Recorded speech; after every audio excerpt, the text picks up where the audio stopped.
Common ആയിട്ട് കണ്ടുവരുന്ന ഒരു അസുഖമാണ് ലെപ്റ്റോസ്പൈറോസിസ്, അതായത് എലിപ്പനി അഥവാ വീൽസ് ഡിസീസ് എന്നാണ് ഇതിൽ പറയുക. അപ്പം ഇത് മെയിനായിട്ട് ഒരു ബാക്ടീരിയൽ ഇൻഫെക്ഷൻ ആണ്. ഇത് സ്പ്രെഡ് ചെയ്യുന്നത് റോഡൻസ്, അതായത് എലികളുടെ മൂത്രം, ഇൻഫെക്റ്റഡ് ആയിട്ടുള്ള എലികളുടെ മൂത്രത്തിലൂടെയാണ് ഇത് സ്പ്രെഡ് ചെയ്യുക. അതായത് ഒരു കാലത്ത് ഇതിനെ ഫാമേഴ്സ് ഡിസീസ് എന്നാണ് പറയുക. അതായത് നമ്മളുടെ കൃഷിയൊക്കെ ചെയ്യുന്ന ആൾക്കാരിൽ കാലുകളിലൊക്കെ മുറിവുകൾ ഉണ്ടാകുന്ന സമയത്ത് അതിലൂടെയാണ് ഈ ബാക്ടീരിയ കൂടുതലായിട്ട് മനുഷ്യ ശരീരത്തിലേക്ക് കടക്കുന്നത്. അപ്പം ബേസിക്കലി ഒരു മൾട്ടി ഓർഗൻ ഡിസ്ഫങ്ഷൻ ഉണ്ടാക്കുന്ന ഒരു അസുഖമാണിത്. അതായത് ലിവർ, കിഡ്നി, ഹാർട്ട് എന്നുള്ള നമ്മുടെ ശരീരത്തിലെ പല ഓർഗൻസിനെയും ഡിസ്ഫങ്ഷൻ ഉണ്ടാക്കി കുറച്ച് സീരിയസ് ആയിട്ടുള്ള കോംപ്ലിക്കേഷനിലേക്ക് ഇത് പോകാനുള്ള സാധ്യത കൂടുതലാണ്.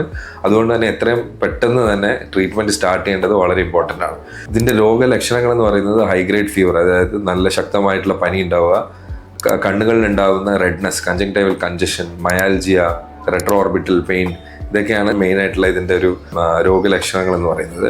സ്പെസിഫിക് ആയിട്ടുള്ള ഒരു ആൻറ്റിബയോട്ടിക് ഇതിന് അവൈലബിൾ ആണ് ട്രീറ്റ്മെൻറ്റിന്. അതുകൊണ്ട് തന്നെ കൃത്യസമയത്തുള്ള ട്രീറ്റ്മെൻറ്റ് എടുത്ത് തീർച്ചയായിട്ടും രോഗ വിമുക്തി ഉണ്ടായി കോംപ്ലിക്കേഷനിലേക്ക് പോകാണ്ടിരിക്കാനുള്ള സാധ്യതകൾ കൂടുതലാണ്.